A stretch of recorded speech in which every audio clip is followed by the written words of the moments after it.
Welcome back to In His Mind. I just want to say that this video is to all the therapists and counselors out there, and the second part is I want to thank them. This is important, and what they're doing is really needed. This is my second attempt at doing this video, so my heart is in the right place, but let's just say the first time around it came across a lot more negatively than I wanted. And that's not good. That's not good at all. Good information has to be taken without certain emotions and flares. Things are best received when there's less anger and aggression. And I had just gotten out of the gym and I was pretty frustrated. So things they were not delivered in the way that I had hoped for when overlooking that the video that I had recorded. It was over 37 minutes as well, which is another reason why I decided just to redo it all. In short, this is a video in part response to something else that I will link down below to the original, and I did want to address some things to that person as well. This is not a criticism at all, but at the same time, it is more of like something meant to be thought-provoking and a reflection. Also, if you're wondering about the sound in the background, I have my PS5 going, and it just adds a little bit of atmosphere too. It's just, hopefully it won't be too bad, too distracting, excuse me. So, the last part of the beginning here is something that I would like to ask for you all to share this to any counselors, therapists, people that you know of, because this is meant to be very important, personal and important. So the first thing that I want to say with to the lady here, and you can check out her video. It's going to be in the description down below. The link is going to be in the description. It's going to be very hard to help anyone if you're stuck and you are unable to currently leave your house. If you're stuck, this is potentially dangerous. I say potentially, but it's more like there could be a lot more in between you and clients that you would be trying to help without you realizing this. The implications of something preventing you from living and enjoying your life, from moving forward, is something that could unintentionally be transferred or taught to your clients. If anything, a therapist and a counselor, we know they don't have all the answers, but if anything, there's supposed to be guides to helping us find the answers. Guides or people who walk with us. They help us with the information by making it understandable and relatable to things that we should already know and be able to relate to and understand. So with that being said,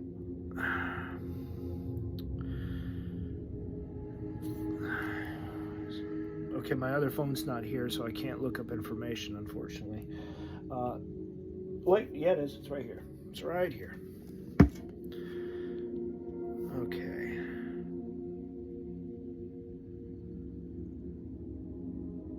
So, when it comes down to feelings, they're incredibly important, but at the same time, they're not something you can base much off of that is solid, tangible.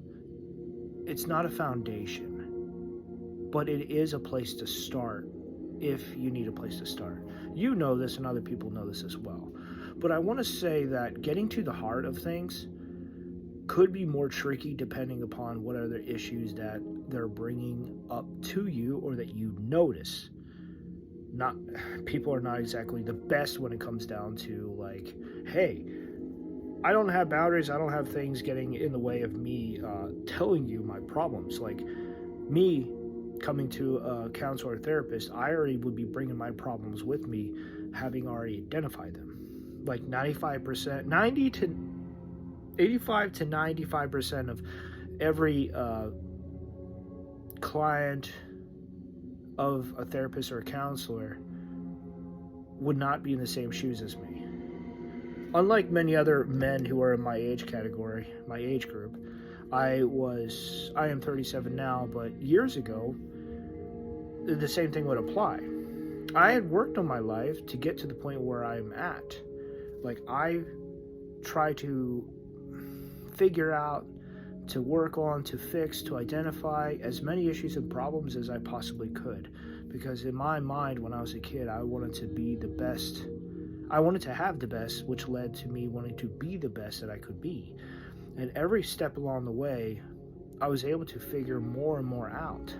And in the end, I know it's not the end now, but like at the end of a lot of that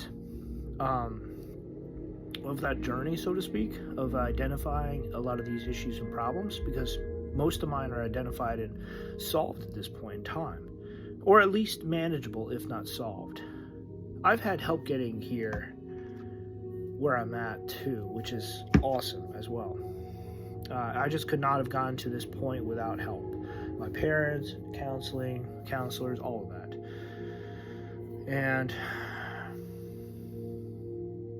it was a real challenge when I was younger, for sure. Like, my heart was in the right place, but very little else was. My head wasn't. I had a lot more trust issues, for sure. I had some very faulty defense mechanisms up. All right, so moving on. I did talk about feelings. Perception would be coming up next. I want to say there's a short that I saw, I think it was on like Facebook or whatever, that talks about how there's the perception that we have of ourselves, the perception that other people have of us, and there is the reality that we kind of present. And most of us are multifaceted. We're going to try to be the same and be consistent for the most part.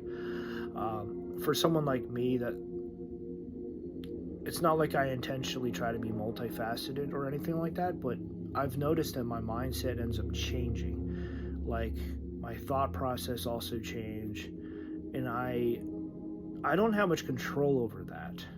And it gets a little awkward at times, because getting excited, getting angry, getting depressed, wanting to see beautiful, hot women without clothes on. You know, we all get those periods where the HORNIES hit. And I'm being somewhat sarcastic, teasing, making bad jokes. I'm trying to... Never mind. I'll just move on. Gotta address that, because, you know, everything hits, and we have little control over that, with the exception of preventative maintenance. You know, like adult content, NSFW content will affect us, but we can slow that down significantly. You know, not feeding that particular side of us and keeping that content away, you know, out of the picture, that sort of thing. Of course, most other people don't do that. They don't take the time to push that stuff out. Anyway, I feel like I'm just getting off track here.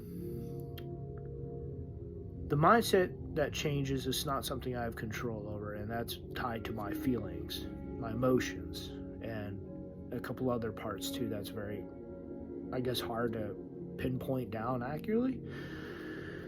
But I'm set upon responding to that video, as far as the therapist talking about her own issues and problems, and at the very heart of it, I wanted to do a response saying thank you, but also, you guys are going to be needed now more than ever, all of you. I'm talking to younger, struggling men, and it is a pain, because they put relationships, desires, fantasies first. I'm not exactly comfortable about talking with some of this stuff, because it involves being in a place that I don't want to be. I mean, there's value in what I'm doing, I'm private security, so I do stuff in real life that is completely different than what I do online. And spending time talking to other struggling younger men is something that has grown on me.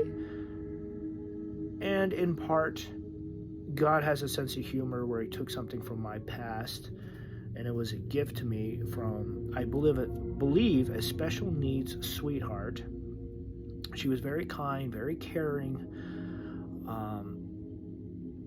and she acted a certain way that made me believe that she was special needs. Plus, her attention kept drifting away constantly. But she and I became friends, and she was awesome. But the way she acted towards me, and I'm trying to figure out how to put this. The way she treated me in the category, the position that she put me in, opened my eyes to things that I wasn't even aware of. And I want to say that had a lasting impression on me for a very long time, up to this day. Like, I still miss her. I don't know where she's at. I don't even know if she's alive. I wish her the best wherever she's at. I don't think she'll ever, since we fell out of contact probably right after 2011, I don't know. So anyway, moving on.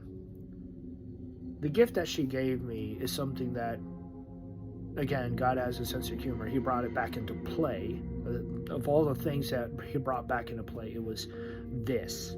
I'm not sure how to talk about it, but all I'm going to say is young men from the furry community ended up,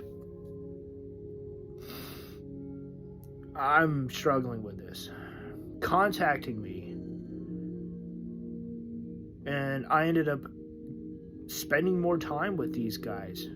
It originally started online, ended up going to a couple of these community lunches close to Raleigh, North Carolina.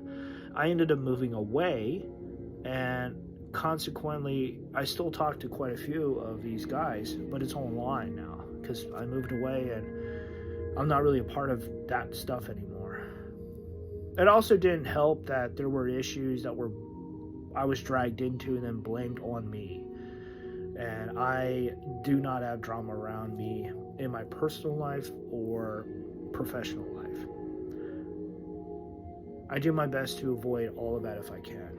It's not fun. It's not entertaining. It causes complications and issues. Professionally, it's a lot worse because I've lost a job due to false allegations, and it's not fun. So, struggling younger men are going to be, the point I'm getting at is struggling younger men are going to be needing help now more than ever to get their life back on track, to get it in a place where they can succeed.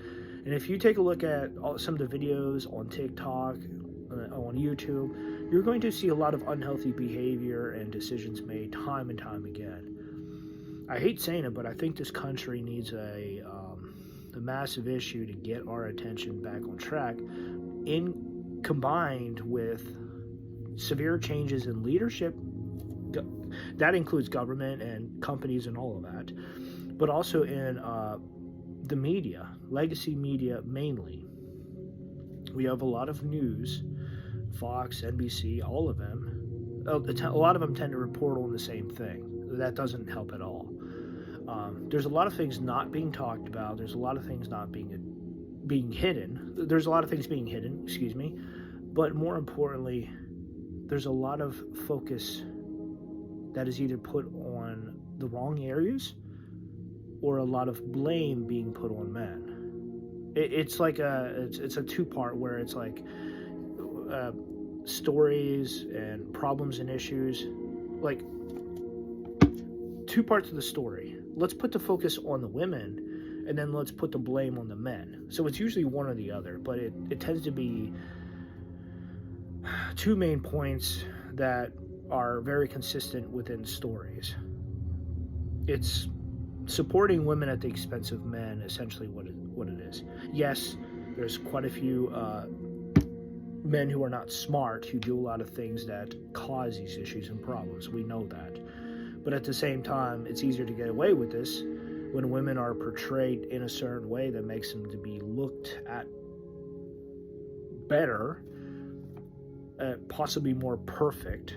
None of this actually helps, but I am trying to convey how this is something that legacy media does, and it causes problems. So moving on past perception, reality. We may be living in reality, but physically, but our bodies, our minds are not necessarily in reality. And that is something I've come to know more and more and more.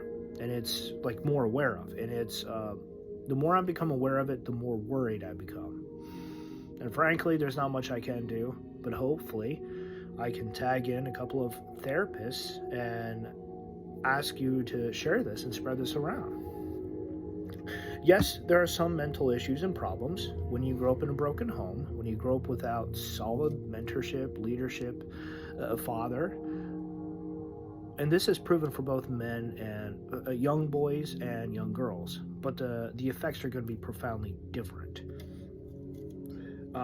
Looking to replace them, what that is sought after to replace the missing fathers, is going to be different for both. And on top of that, from what I am hearing, a lot of the problems are stemming from not necessarily when the father is removed. I don't know which is more, when the father is out of the picture, or when the father is in the picture. And I'm talking about in the context of there being a broken home with mainly the mother as the caregiver, as the parent there. I'm hearing different things. But many now, in the past year to 2 years, aren't really open to talking about this like they once were, like back in 2019.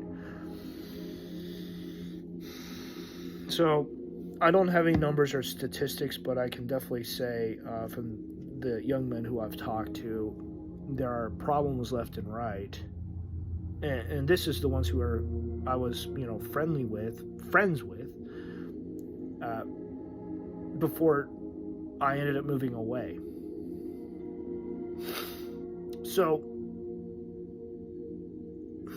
parental issues left and right is causing it's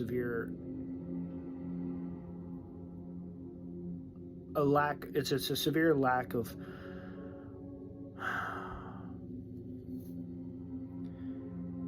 these young men are not being set up for success. So they're lacking a lot of tools and a lot of opportunities that used to be here in our lives as the young men were growing up in the past.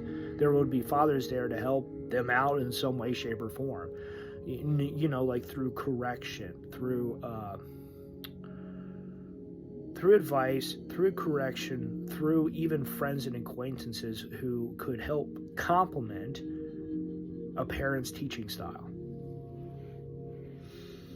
I say that, but in all honesty, I've heard some good stories where grandparents ended up taking over too, and their teaching style was even better. Sometimes the parent was out of the picture because of a premature death, not just simply because, the father was forced out or had left. So reality has not settled. The point I'm getting at is reality has not settled into many of these young men's lives and in their minds. And as I observe that in my own life, it's hard to realize, hey, I'm an adult, I'm grown up. Because there's a lot of the points and the steps that one would consider to be the mark of a manhood. Like, you're a man now that you've reached this and this level. It's gone, it's changed, it's removed. Like buying a home, getting married, and I guess getting to the first milestone for your career. Of all of them, it would basically be a milestone for a career is when a lot of this stuff would be triggering for young men. Possibly for marriages, I guess that would be one as well, but I've been single for who knows how long. I am not socially skilled enough to have a girlfriend. I don't know. it's that whole area is just a big question mark, because I've tried, and eventually I just said, you know what, I have to walk away for the sake of my mental health, because I am getting more depressed and I'm losing parts of myself that I care too much to lose permanently. Also, on top of that, I found out that this whole depression thing was sticking to me really badly, way too intensely, and it was affecting me to the point where I was shutting down and staying shut down. So I just simply had to look in a different direction, refocus, reprioritize, and that took years. And half of that could have been avoided if I had gone to therapy. I was broke. I could not avoid that. So this is another issue where that is affecting many to the point where they're just not caring. It's because they don't have the money, the finances to go to counseling and therapy. They just don't. It is getting worse too, I think. Not necessarily because AI is making an impact in their lives, but because the increasing costs and the taxes.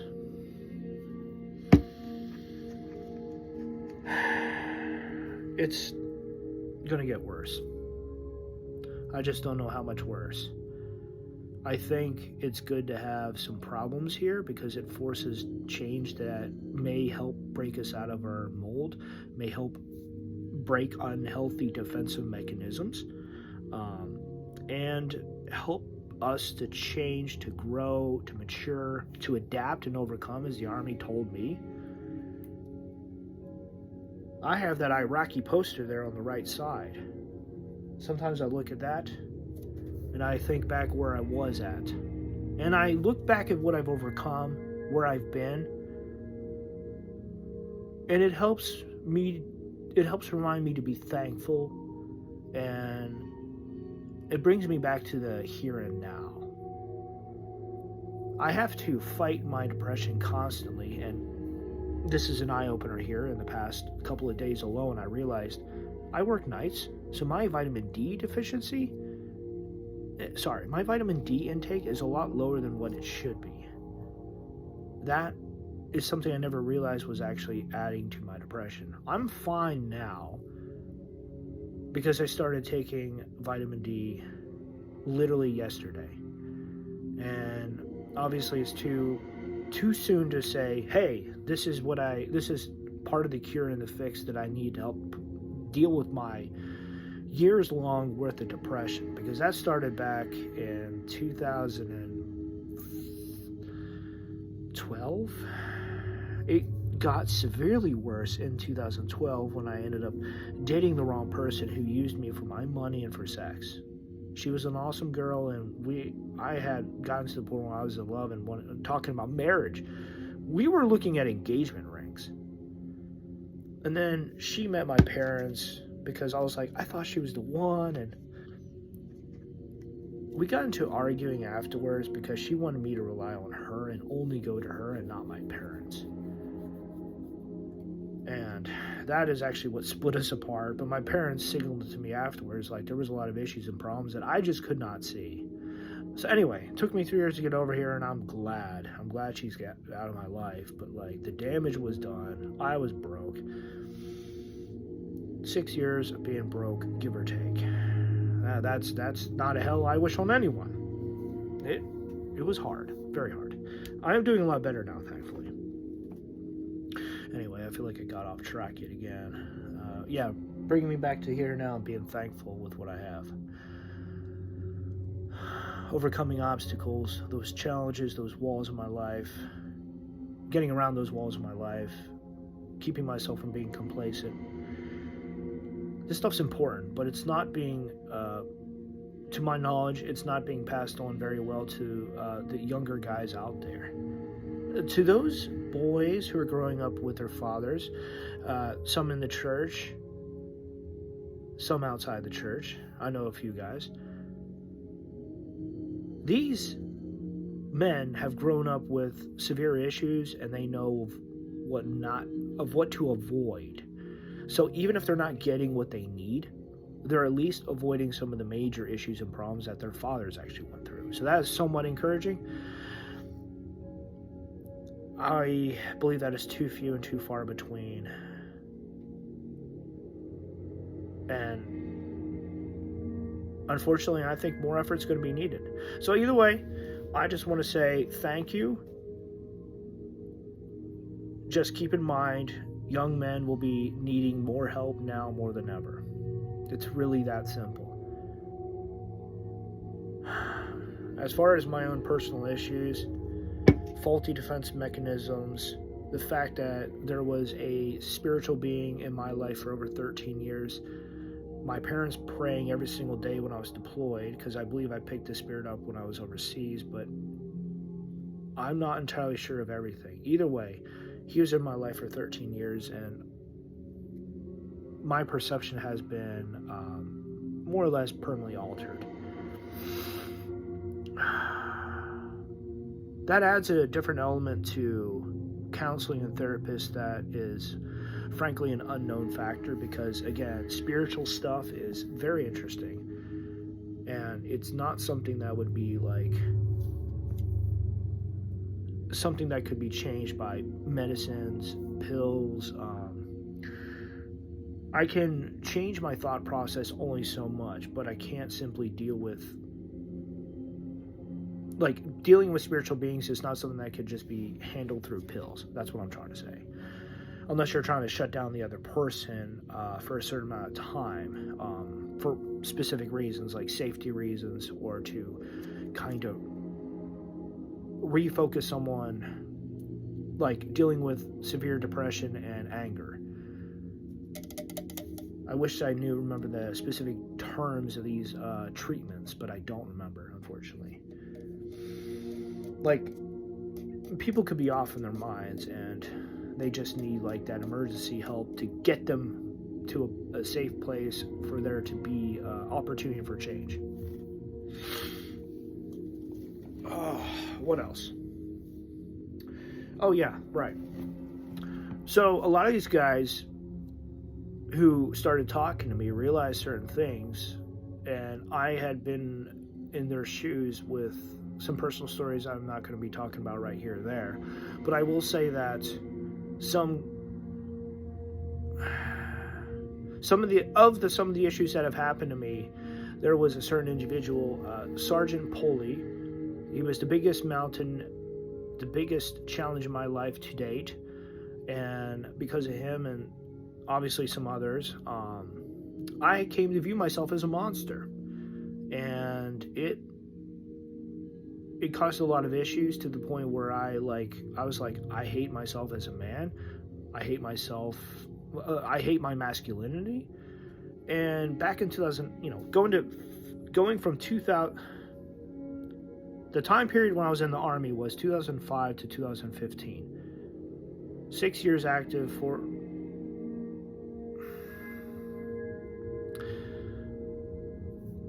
6 years active. I was going to say 4 years reserve, but yeah, 4 years reserve.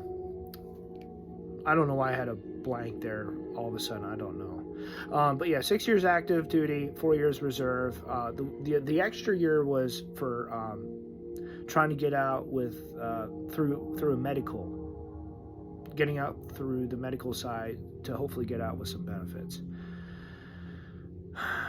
My condition actually got worse. The PTSD, depression, all that got worse. It didn't get better, unfortunately. So I needed counseling afterwards.